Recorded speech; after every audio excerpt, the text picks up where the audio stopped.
Hey guys, it's Omer from MMOs.com, and I'm doing a quick weekly news recap of all major MMO news and announcements for the week ending May 22nd, 2017. This is episode number 95 of the recap, and the first bit of news this week is from Crowfall, and it's a big one.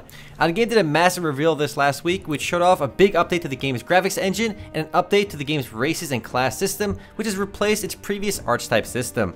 The game now has 12 races and 11 playable classes, but more importantly, Crowfall is actually aiming for an open beta date by the end of the year.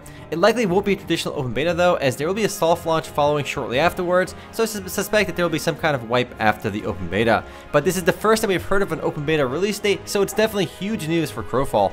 I actually haven't played any of the alphas just yet, but we'll check the game out later this year when open beta rolls around.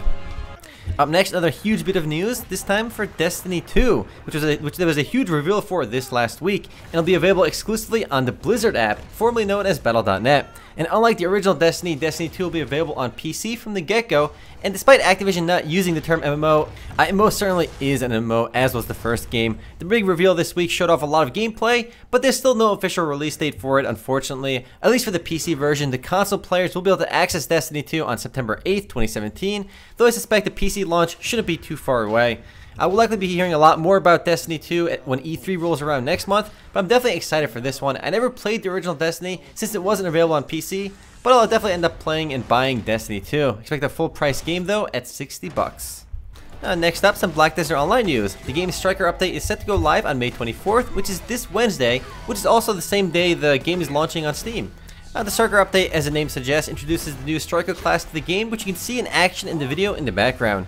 The Striker uses gauntlets as a primary weapon, and their combat style is a bit similar to a mix of martial arts as well as popular street fighting techniques. The class has been available for some time in the Korean version, but May 24th will be the first time it will be available here in the West. If you guys haven't played Black Desert Online yet, I do recommend checking it out. I'm not sure what the Steam pricing is going to be, but it's definitely one of the better MMORPGs that launched over the last year or so. Plus, the servers are still incredibly packed, so the game is hella popular.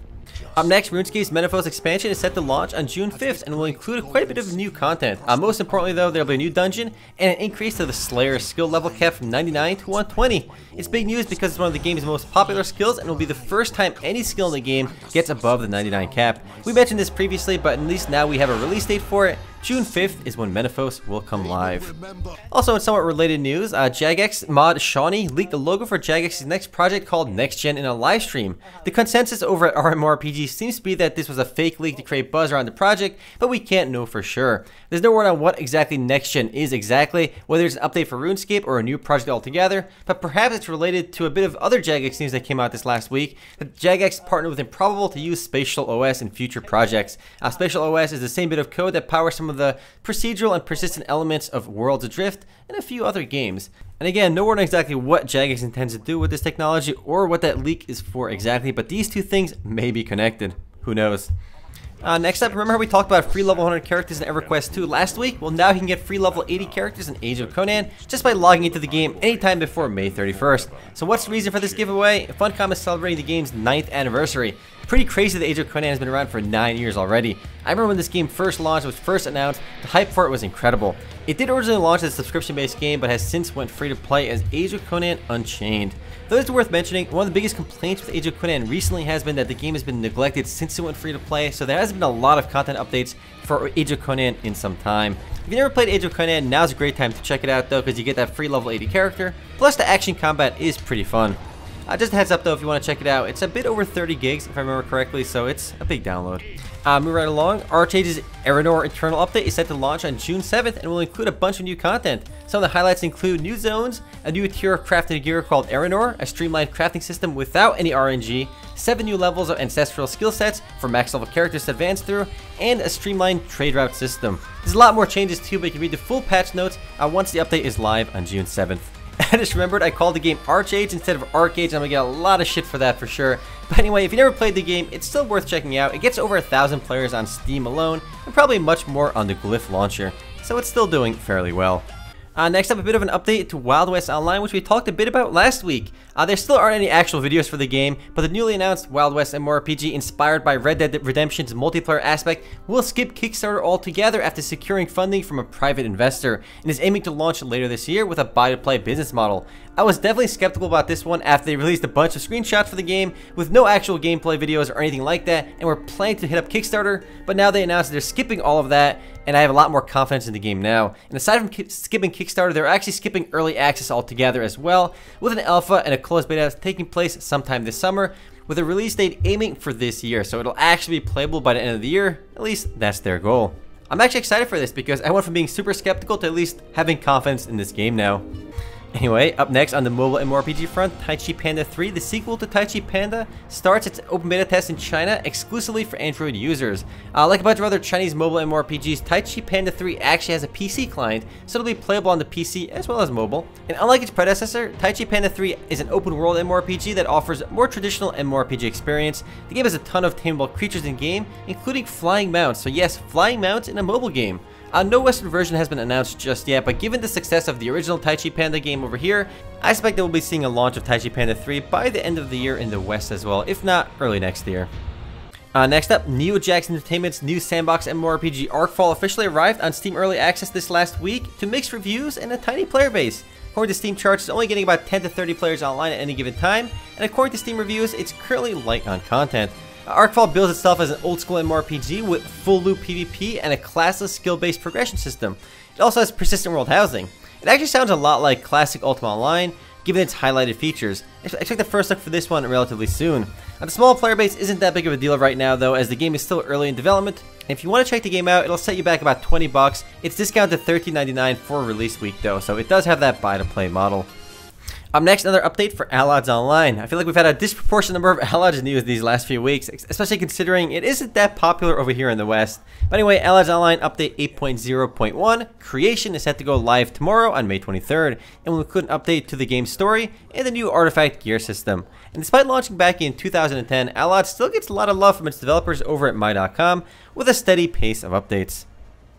Moving right along, Dreadnought just launched into open beta after a year-long Founders exclusive closed beta. Dreadnought, for those that don't know, is a free-to-play 8v8 multiplayer spaceship combat game by Greybox, which has players controlling giant capital ships.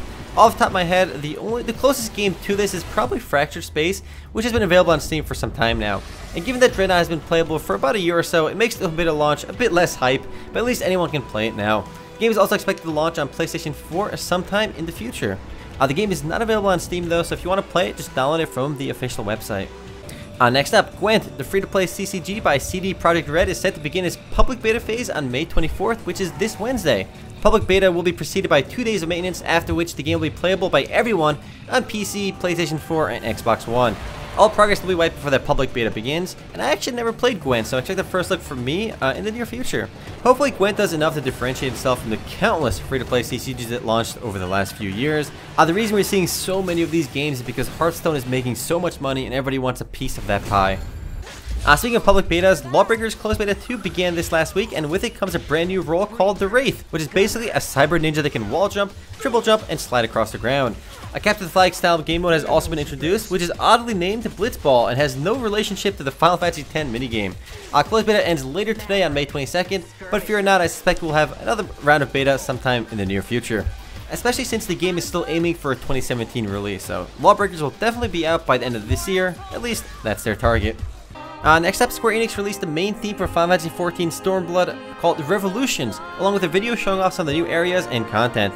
Besides the main theme, nothing else is really announced. Stormblood is still set to launch on June 20th and will be a huge expansion for the game. Aside from the 2 new jobs being added, max level for each class is being increased to 70, which is big news for a game that lets you play every single class on one character. And while I enjoyed the Revolutions theme song, it wasn't as good as Dragon Song or Answers in my book, but again, I'm sure that's a preference thing. But I am looking forward to Stormblood on June 20th. Up next, a minor delay for the Secret World Legends, at least on Steam. The game is still set to launch on June 26th, but the Steam version has been delayed until July 31st, because June is expected to be a very busy month for MMORPG launches, with the Elder Scrolls Morrowind update and Final Fantasy Stormblood set to launch that month. Plus, the Black Desert Online Steam launch is also happening at the end of May, so they want to avoid all that hype and launch in July instead. If you still want to play the game, you can do so by downloading it from the official website on the June 26th date. You just can't play on Steam till the 31st. Moving right along, Marvel Heroes Omega's PS4 Open Beta is set to begin on May 23rd. Marvel Heroes Omega is just the same exact game as Marvel Heroes, however it'll be the PS4 version of the game. We mentioned that the game entered closed beta a couple of weeks ago, but now it is an open beta starting on May 23rd, which is tomorrow. If you want to play it, check it out. I suspect it'll do quite well on the PS4, but we'll have to wait and see for some official numbers. Anyway guys, that's it for MMO News this week. I'll see you guys tomorrow for the podcast. Later guys.